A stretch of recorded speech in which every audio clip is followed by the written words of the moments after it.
Welcome back to another episode of Rock Boys Football Dill. Week 2 in the books, starting to figure out which teams are for real, which teams are pretenders in this 2024 season. Not only an updated top 25, but a change to the tiers in terms of how we stack these teams as well. And I think most notably, Dill, Northern Illinois cracking the top 25, went back and watched that football game.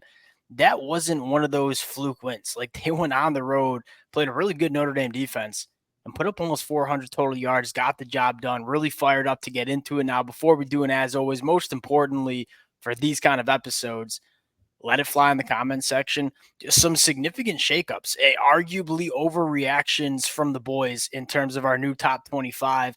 Would love for you guys to let it fly in the comments section, whether you agree with the boys, whether you disagree with the boys. These are obviously subject to change after next weekend. Appreciate you guys rocking with it. If y'all do enjoy the content, consider subscribing to the channel. And Dill, post week 2, top 25. Let's start at the top with a shakeup in terms of not only the order of these top teams, but also a tier change, right? Bumping Oregon down from a favorite to a playoff team. Georgia, Texas, Ohio State. And I feel like we got to start with Texas going on the road to Ann Arbor. And I think for the most part, just putting on a statement that this is a legit national title team.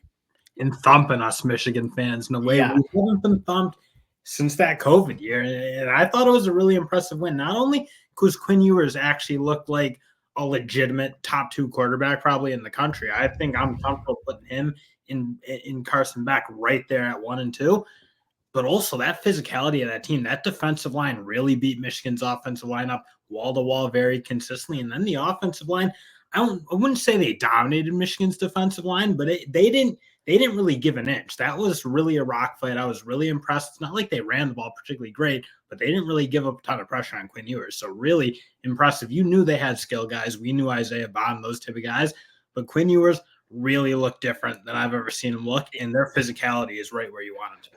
Agreed. I think for the offensive line, that's about as good of an offensive line performance that I think we've both seen going up against the Michigan defensive line since probably what Georgia did to us back in the 2021 season.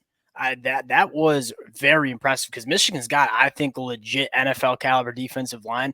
Texas dealt with it.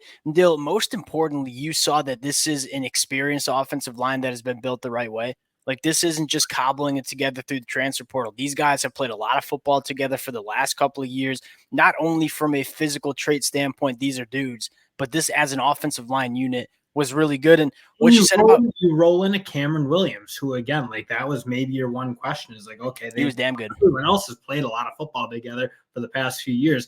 Cam Williams comes in. I thought he had some shaky starts early in the season, but I thought he was nails against Michigan. He really didn't give an inch to that really good defensive front. And I think lastly, you've seen Quinn Ewers in the past put up some good numbers, and I felt like it had a lot more to do with Coach Sark, for lack of better terms, dialing it up for him. Quinn Ewers extending the play, keeping his eyes downfield, throwing off platform. He seemingly has taken, and we kind of said this in the offseason, like what happens if Quinn Ewers, who took a step from 2022 to 2023, what happens if he takes another step? It looks like he might have taken that step. I think this Texas team is awfully complete. They won a bar. They did, again, I said this in the instant reaction. They did to what they did to Michigan, what Michigan did to everybody else in 2023. I thought that was really impressive. Georgia, Ohio State, the other clear kind of national title favorites.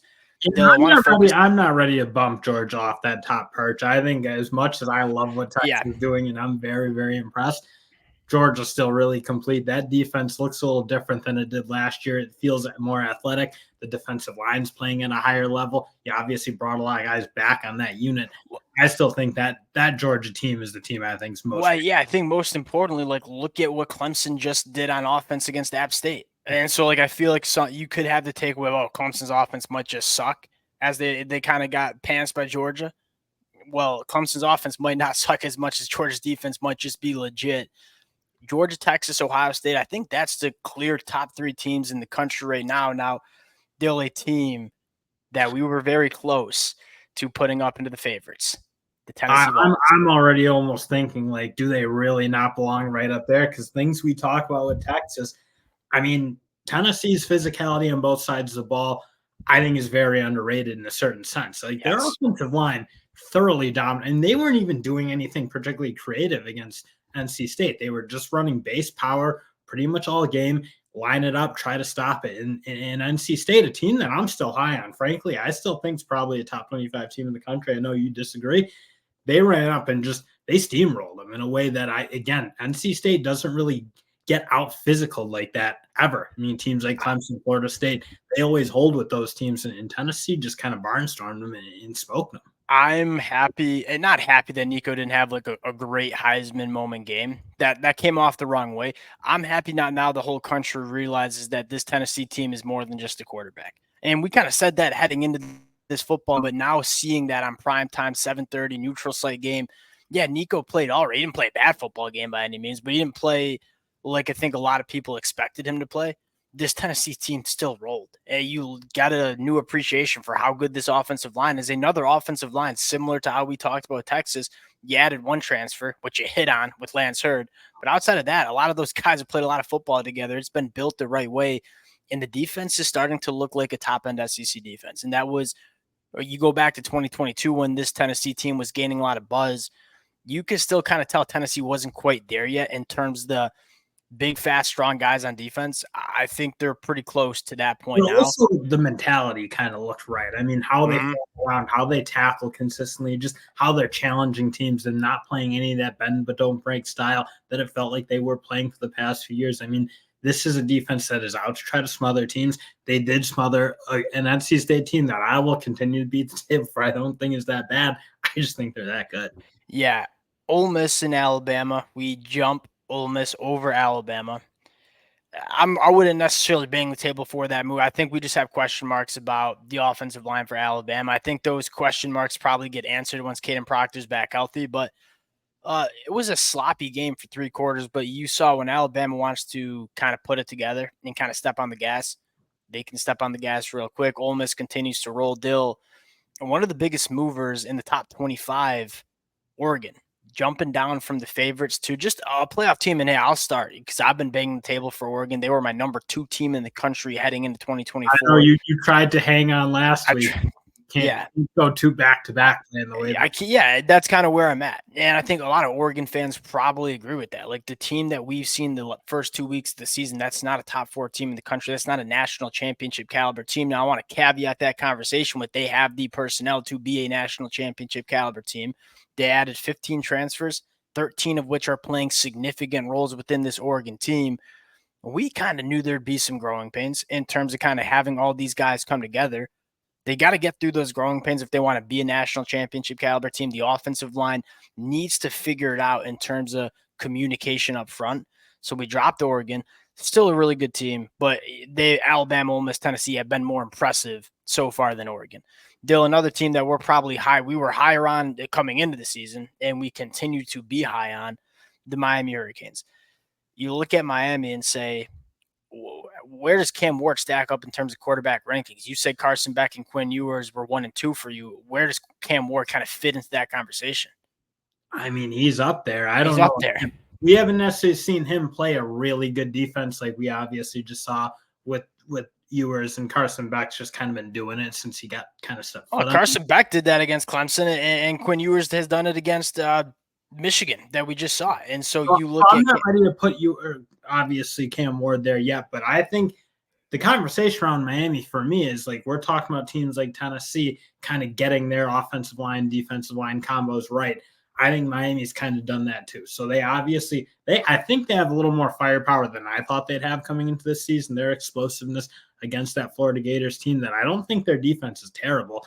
I was very impressed with. But at the end of the day, what's really carrying the day for Miami is their physicality on both sides of the line of scrimmage, especially on that defensive line. I mean, they're really, really tough to deal with, it feels like. So Missouri dropping down.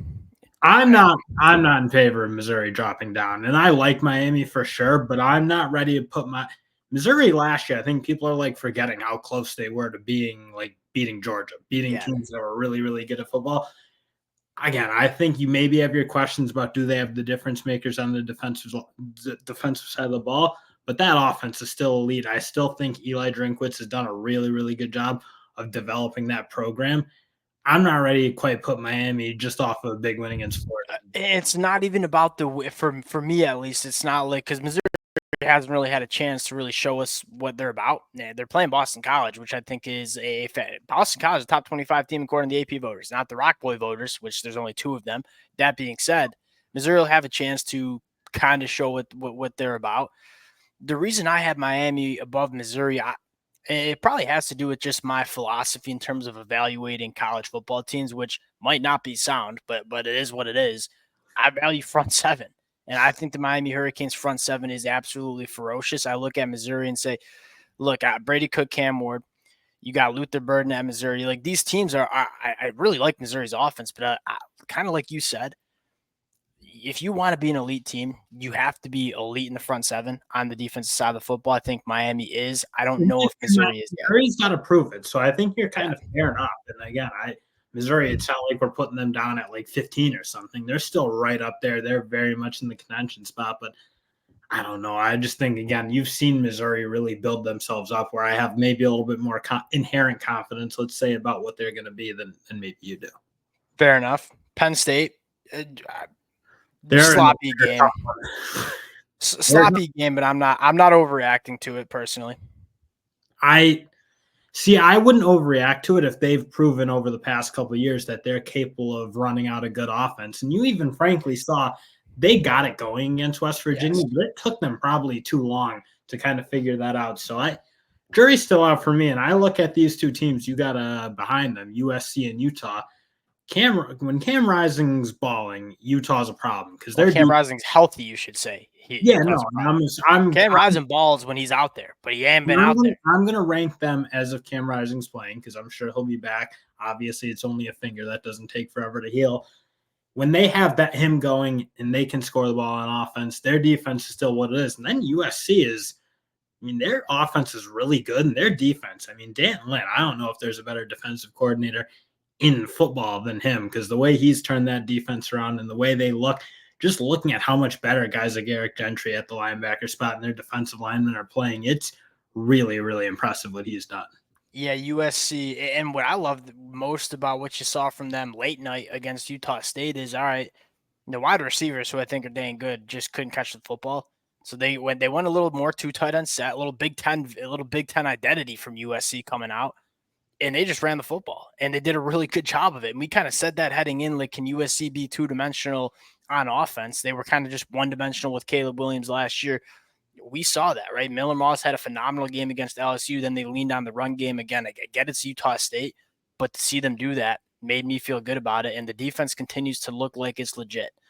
All right, getting to these playoff dark horse ranges, the teams, I should say, on the outside looking in, Bill Clemson coming in at 13. I actually think Clemson probably deserves their own spot, possibly, because I'm not convinced they're as bad as people think. Like, yeah, Georgia beat them up a little bit, but frankly, through the first half of that game, they were moving the ball a little bit. They had some brutal penalties, some things that were disrupting the flow of their offense, but it wasn't like they were as anemic as that score kind of indicated. And then that defense, it's still probably top 5 in the country. I think they're almost a notch above these teams that are behind them, like the LSU, Notre Dame, Michigans, because those teams we have serious questions about. Should we have another tier where it's just like Clemson outside of the playoffs, but not necessarily in the playoff dark horse category? Maybe, because I low-key think you're kind of right, because Clemson, we just saw their offense explode. And I'm not, again, don't want to overreact to one offensive performance, but it was Brian Wesco didn't play more against Georgia. That's how I know. And it was by far, like, 100% agree. It seems like Brian Wesco and the injection of that verticality in their offense has unlocked this offense. And again, I don't want to read too much into it, but that was by far the best we've seen Cade Klubnik look as a college football player. LSU coming in at 14. They're going on the road to play South Carolina, and so we'll just revisit that conversation. I think LSU's defense is taking steps. I just don't know if they have the defensive backs to hold up on those islands. That being said, Garrett Nussmeier's the dude, so we're going to have him high. Notre Dame, this was a wild one. Dill, I think the conversation now with Notre Dame is, do they get into the college football playoffs running the table? USC plays really good and they kind of meet themselves as like top 20 teams. Let's say I think they still probably get in running it. But I think you're right to question it because, like you said on the outset, it's not like that was a fluke where they were just playing like sloppy football. They kind of got beat by it. And I think what matters for Notre Dame, the frustrating part for Notre Dame fans is now it's probably outside of your hands. Like you can run the table, but if Texas A&M does not look good the rest of 2024, that one doesn't look great. If USC becomes a team that we think they are, and then you can go beat them, that helps. But Florida State looks like a disaster. So there's just not that many opportunities to get those we're a playoff team caliber team kind of wins. Again, that concerning, confusing loss. We'll move on. Michigan. When you play quarterback the way they're playing quarterback, you can't be a playoff contender. I mean, something again. Do I think the defense as bad as that score indicated against Texas? No, definitely not. But they can't stay on the field on offense. Their quarterback position, it's probably as bad as you'll see at almost any Big Ten program. But I don't even think that's totally unfair because it's been really weak. The biggest problem with Michigan, yes, the quarterback obviously is an issue, but like the offensive line is nowhere near what we've seen from Michigan the last couple of years. The wide receivers are nowhere near from what we've seen from Michigan the last couple of years. There's a lot of problems on the Michigan offense that need to be fixed. Again, I think the defense is better than the score reflected, but when your offense is going 3 and out and turning the football over, you're going to have problems. And so, yeah, Michigan coming in there, I think that's fair. Kansas State, a little bit of a scare against Tulane. We're going to get a feel for what Kansas State is Friday night playing Arizona. They'll Oklahoma. I went back and watched that game I watched the game against Temple, and then I watched the game against Houston. They just haven't been that impressive. And I think the biggest concern here is they can't run the football. The offensive line I am legitimately nervous about as they go into the SEC. Like they're trying to come up with ways like, okay, if they develop some of these guys, your Sextons, your Taylors, like, can they get it rolling? And I mean, they just haven't. It's been really disappointing. I think they brought transfers in, especially at that tackle spot, that aren't really premier players. Like they're okay depth guys for like solid power 4 schools, I guess now, but they're really not SEC level guys. And I think that the biggest problem is they don't even know what their best 5 is. And we talk about what makes Tennessee and Texas's offensive line so good. These guys have played together for so long. They just know what they're doing up front with their starting 5. Oklahoma continues to kind of shuffle the board. Now, I'll say the caveat is if this Oklahoma offensive line does, in fact, turn it around, I do think this is a really good football team. I think the defense, this is the best defense we've seen since Brent Venables got there, and it's not even close. But again, we've seen so many teams that are quality football teams have bad offensive line play. It's going to get you killed in the SEC. Louisville, Tyler Shuck, man. If Tyler Shuck stays healthy, this Louisville team, especially in the scope of the ACC, is going to be a problem because I don't think the ACC is elite. I think Miami and Clemson are really good, but outside of that, like you have some question marks about the teams like Florida State and obviously NC State, Virginia Tech. Louisville is that team that if 3 teams get into the ACC or get into the playoffs, it'll probably be the Louisville Cardinals. Nebraska, cracking the top 25. They belong. They 100% belong, right? And we kind of said this, if Dylan Raiola just brings some sort of juice to this offense, they belong. I was really impressed with their offensive line. And obviously it's Colorado. We have question marks about their defensive front. You look at that first half. That was a like wall-to-wall beating they put on them in the first half. And on the defensive side of the football, I think, and we kind of talked about this earlier, everybody expected Nebraska to hold serve on defense. I think they're going to get better because, one, it's year 2 under Tony White. They return pretty much everybody, but you're starting to see a little bit more depth get developed within this Nebraska program. Guys like Prince Will, you and Cam Lennar, who were quality football players last year, but true freshmen, are now kind of guys for Nebraska. Jamari Butler's taken a massive step. You still have Ty and Nash and Gifford and guys that made this Nebraska defense really good last year, but I think they're better because you're going into year 2 with Tony White, and as well as you're starting to see a little bit more depth get created on that defensive front. Oklahoma State, they continue to win ugly, and I continue to underrate Oklahoma State because every time I watch them, I'm like, this is not that good of a football team. And then every single time they go out and pull wins out of a hat, I guess you'd say. You got to put them in the top 25 because Mike Gundy's so damn good at winning football games, but I just don't think they're that good. That is the current question, or probably 3 years now going on. How's Oklahoma State won as many games as they have? Like, you'll go see them play against Texas. They don't look like they belong in the same field, and then they'll go beat an Oklahoma team. It's a really tough team to figure out. I think the Colin Oliver injury is very bad for them because I don't think they have enough like true great playmakers on either side of the ball, Frank. I mean, you have your guys like that at the running back spot. You obviously have Martin at the linebacker spot. So you have good players, but not enough to lose a guy like Colin Oliver because he is really good in my opinion. Yeah, I mean, Oklahoma State got outgained by almost 300 yards against Arkansas and won the football game. Iowa State, got to put them in the top 25. And like, there are things to like about Iowa State, kind of similar conversation to what we just had with Oklahoma State. I just don't know if they got 2 wide receivers. Like, maybe they do have some difference makers. It has a little bit more to me, or for me, dealing with. I just don't think Iowa's that good, and you kind of got in a dogfight with them. And I get it. Winning at Kinnick Stadium is hard. Iowa State just did that, so they're in the top 25. I do think there are some teams that are kind of on the outside that have a pretty dang good chance of beating them. Again, NIU, they legitimately beat Notre Dame. Like that again, that was not a fluke game. They went on the road and got it done. So you got to put them in the top 25. Syracuse, Illinois to round it out. Syracuse is probably the one that draws a lot of people's attention because you beat Georgia Tech in Ohio. Now there are question marks for Syracuse specifically, stopping the run and on the defensive side of the football. I think Kyle McCord is much better than a lot of people give him credit for. Like, you look at Gadsden is a serious weapon. That's like they have a good, decent quarterback now, and Gadsden's a guy I think is going to present a lot of problems to almost any team they play. More than decent quarterback play. I look at the top 25 here and say, like, I'm taking Kyle McCord over Alan Bowman, Rocco Becht. I think I'm taking Kyle McCord. I'm taking Kyle McCord over Luke Altmaier. I'm taking him over Michigan. I'm taking him over Riley Leonard. Cade Klubnik, we'll see. That's kind of my point, is that Kyle McCord is even Drew Allar. You easily taken Drew Allar over Kyle McCord. No, I think it's So that's kind of where I'm at. Is I'm kind of a believer in Kyle McCord. I think he got a really bad rap at Ohio State. Like, hey, one man's trash is another man's treasure. I think that's a perfect example. Like, just because you weren't like Jamison Williams wasn't quote unquote good enough to play wide receiver at Ohio State, goes to Alabama, balls out. Like, Kyle McCord could be that kind of guy. I know they play different positions. Hopefully that analogy makes sense.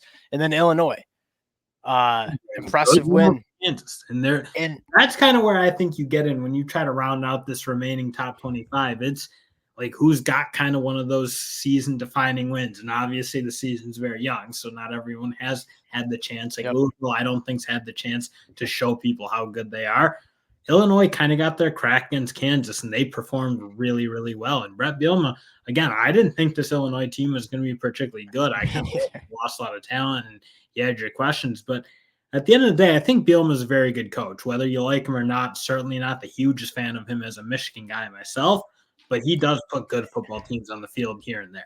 Mike Gundy vibes. That wasn't a fair way to say it. He's been a big coach. Right. I think Illinois' offense, like Luke Altmaier, turned it up towards the end of the 2023 season. I think the biggest story is, like, we kind of expected their defense to obviously take a step back in 2023 when you lose Ryan Walters and you lose 3 top 70 NFL draft picks. They took a bigger step back than we thought they were going to be in 2023. I think there's a reason Illinois didn't go to the transfer portal and grab 15 guys on the defensive side of the football. I think, hey, we got the talent. We were just young, inexperienced, and making a lot of dumb mistakes. I do think this defense, at least, and they showed it against Kansas, is a lot better this year. And if Luke Altmaier can kind of continue that trend of it being a solid quarterback in the Big Ten, just avoid those deadly plays. I mean, he made a lot of mistakes that you just can't make. So if he just we got Nebraska, Illinois next weekend, not this weekend, next weekend. That'll be a fun one. We'll round it out there. Appreciate you guys rocking with it. Again, let it fly in the comment section. We'll chop it up about ball. It's the best part about doing this. Appreciate you guys, and we'll talk to y'all later.